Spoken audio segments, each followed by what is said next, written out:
Nákupný dobropis.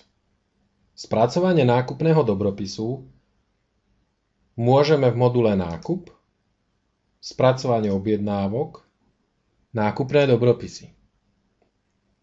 Nový nákupný dobropis pridáme pomocou tlačidla Nové a postupujeme identicky ako v prípade vystavenia nákupnej faktúry. Necháme systém doplniť číselný rad, vybereme dodávateľa, vyplníme jednotlivé záložky a nakoniec vyplníme údaje o tovare alebo službách na riadkoch dokladu. Tento postup si však môžeme aj zjednodušiť. Môžeme využiť funkciu kopírovať doklad. Pomocou funkcie kopírovať doklad máme možnosť vybrať z niekoľkých typov už účtovaných dokladov,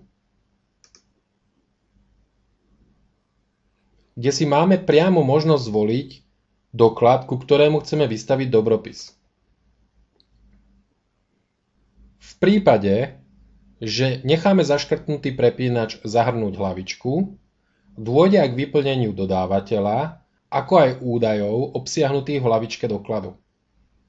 V prípade, že by sme na doklade mali zvoleného iného dodávateľa, je vhodné nechať prepočítať riadky, aby sa na položky tovarov a služieb aplikovali ceny priradené konkrétnemu dodávateľovi.